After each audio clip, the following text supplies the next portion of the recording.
Recently, I received this question from Askfriend. What's your opinion about abortion? My answer?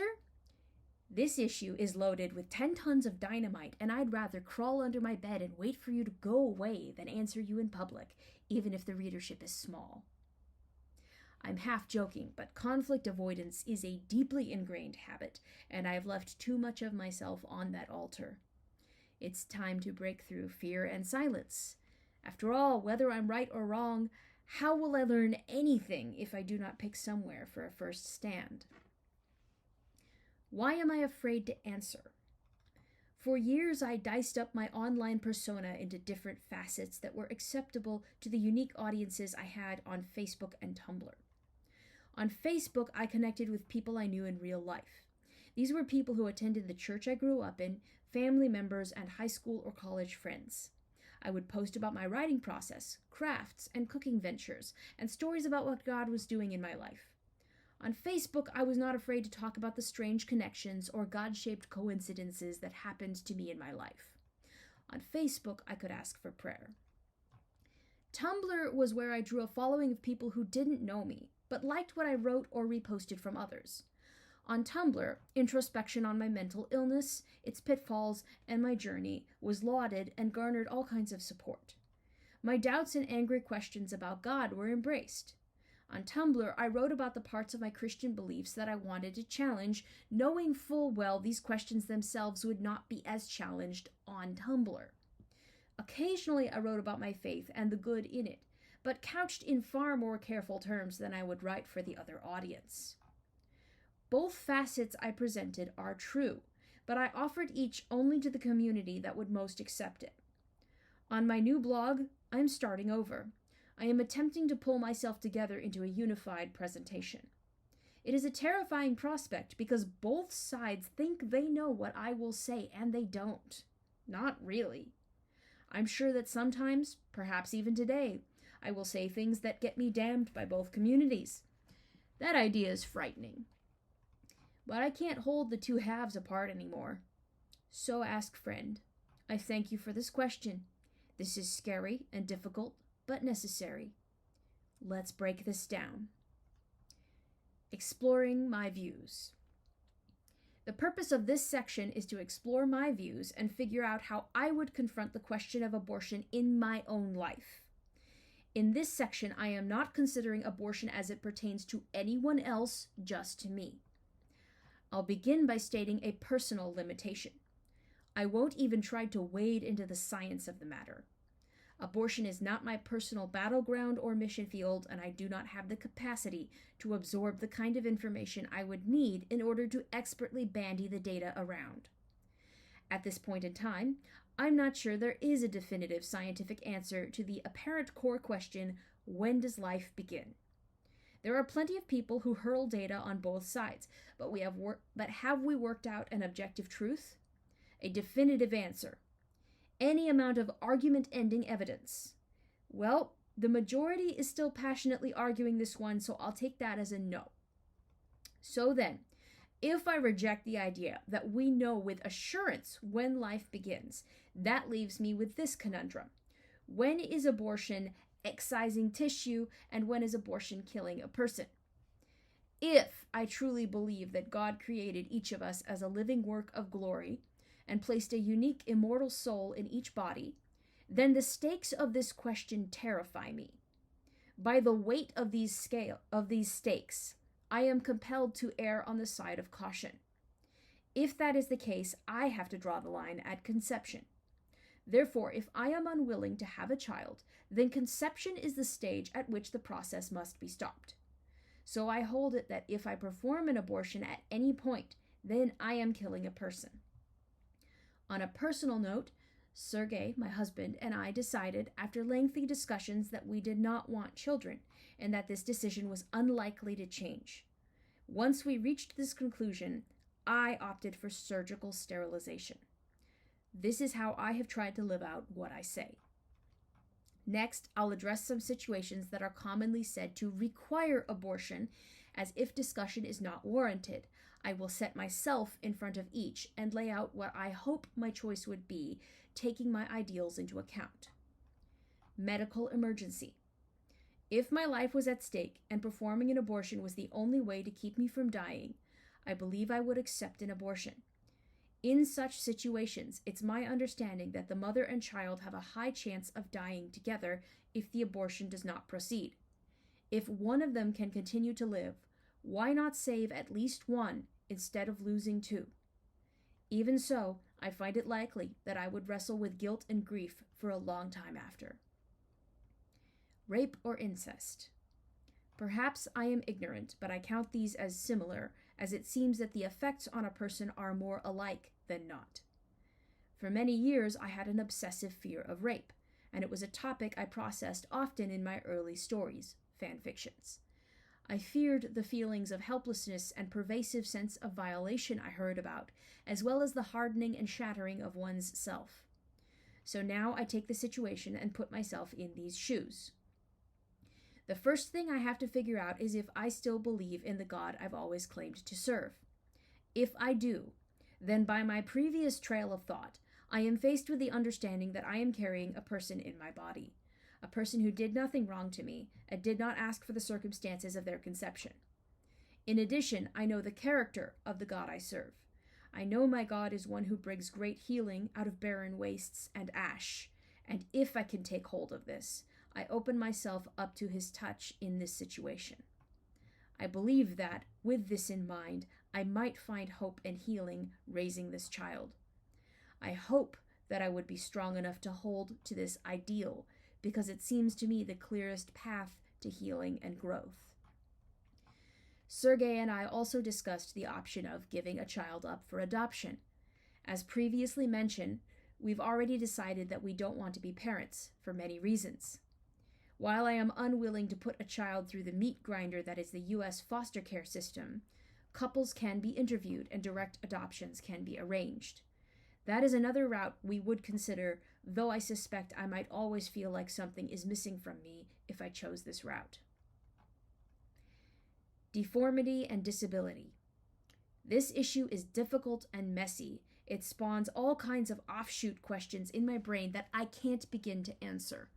Offshoot questions like, if the person born with the deformity or disability could look back on their life, would they thank you or curse you for bearing them? You may have a visceral answer readied for that, but no matter how strongly you feel that, the answer is going to be different depending on each person and their life circumstance. Some would be legitimately thankful no matter what, and some would curse the day they were born. Some would change their minds partway through. Other questions arise when looking at someone trapped in an unresponsive body. Questions like, is just breathing and eating and sleeping life? Or is there a quality of life factor to consider? And what kind of quality of life does this person have a shot at? Do they want this to stop, or do they want to keep trying? Do they wish they'd never lived if it's always like this? Again, as visceral an answer as you may have, someone else has the opposite response. These are questions I do not know how to answer, much like when does life begin? So once again, I have to reach for my core beliefs about life and the sort of God I serve and conclude that I am not willing to kill someone who has done nothing to me, who is as innocent as it is possible to be in this world because of things beyond their control. I have also seen God walk people through their lives with disability, growing them far beyond any ability cap predicted by experts. I can't claim this happens every time, but I have seen it happen. I hope, then, that I would bear a child diagnosed with disabilities to term. I hope that I would also lean heavily on God for help to love and guide this new person. This concludes the exploration of how I would face the issue of abortion in my life. Roe v. Wade, abortion aside. The second part that I'd like to work through is a bit of a tangent, but it's twined so thoroughly with the topic of abortion that I think it's worth addressing. As I understand it, the common conception of the Supreme Court case Roe v. Wade is that it is about legalizing abortion. I have not done intensive reading about Roe v. Wade, but I have read Justice Scalia's dissent on related abortion cases regarding Roe v. Wade's wider effects. I've also listened to several discussions about the case and the effects it has had on our society. For a moment, I ask you to set aside the word abortion and all arguments about abortion itself. My loose understanding of our rights as voters is that before this infamous case, it was far more common to argue for amendments in the U.S. when one thought the Constitution did not cover enough ground. It is difficult to pass an amendment, but together we passed 27 of them. Amendments were passed and sometimes repealed through intense persuasion and argumentation. We, the voters, or our elected representatives, had to find enough common ground to amend the Constitution. I'd wager this process united us more often than not. This process was our responsibility and our right. At least, it was our responsibility until the Supreme Court called the Constitution a living document and began reinterpreting it to match the ethics of the judicial majority. This took the process out of our hands entirely, circumventing the amendment process as the justices penciled in additions to the Constitution that were never covered or intended. I find this to be disturbing and dangerous. For a moment, let's assume that the ethically correct decision was made in Roe v. Wade, and that mandating abortion as a right guaranteed by the Constitution was such a moral imperative that it superseded our right to go through the standard process. In that case, right and wrong, law and order depend not on what we collectively agree to submit to, but the whims of the changing justices at the bench. Do their views align with mine? Wonderful! That means they're doing God's work on earth and enforcing the good on all because I couldn't possibly be wrong. Wait, they just ruled what? Bastard heretics! Burn them at the stake! Who gave them the right to? Old man yells at cloud.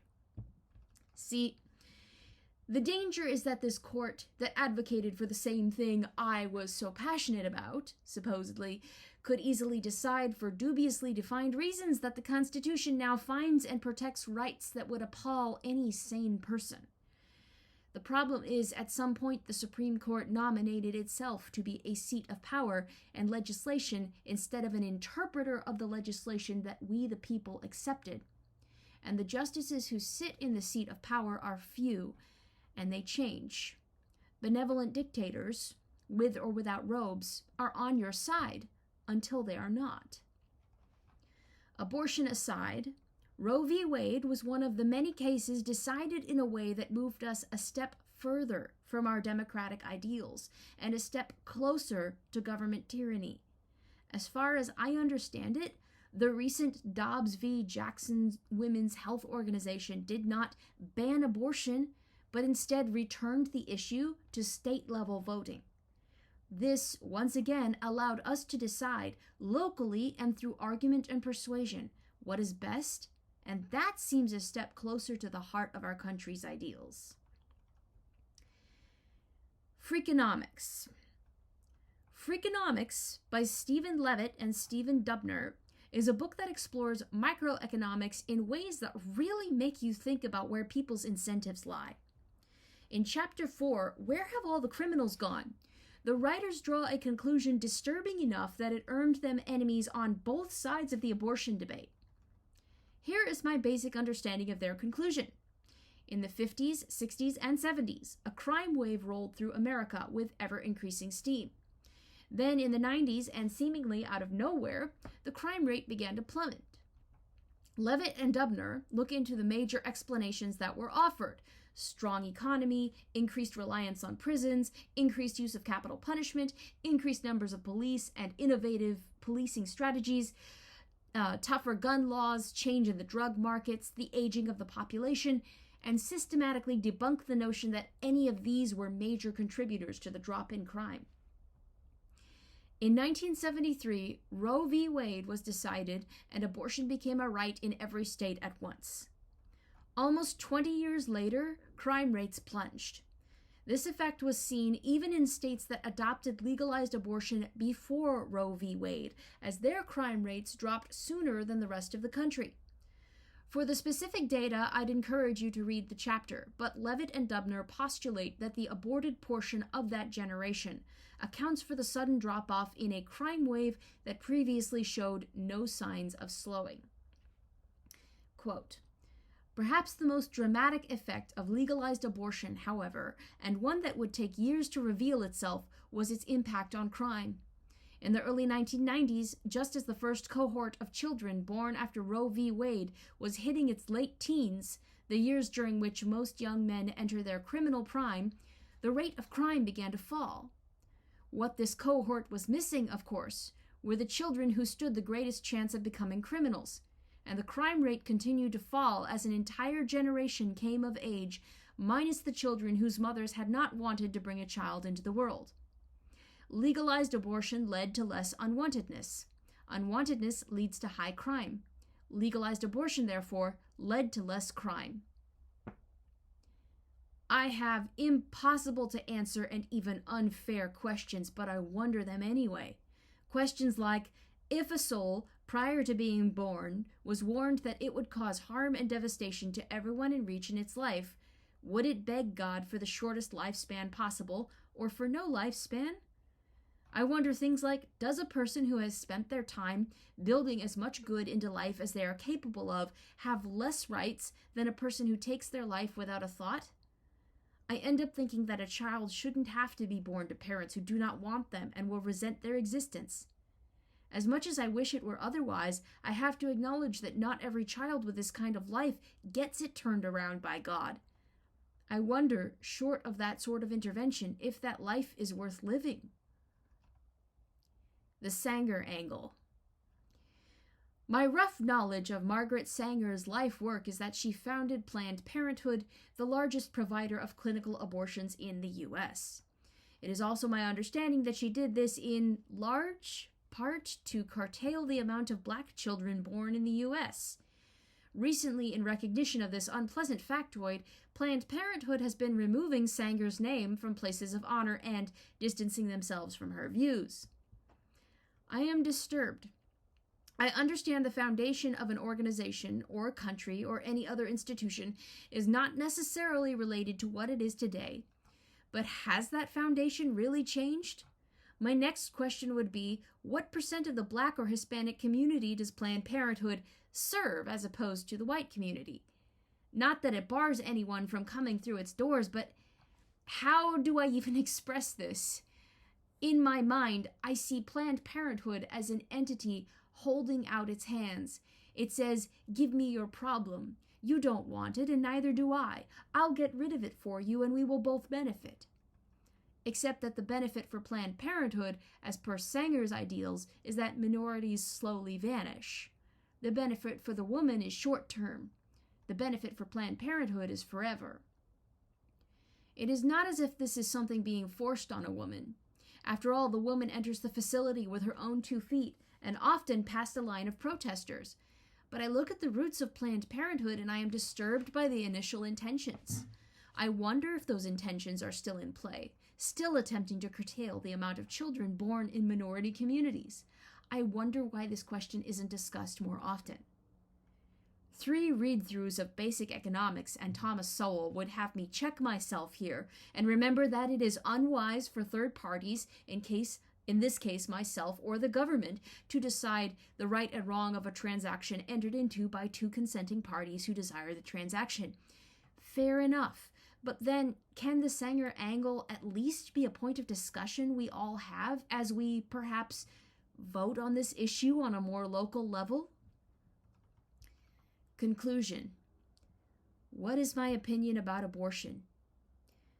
Metaphorically and literally, it's a horrible, bloody mess.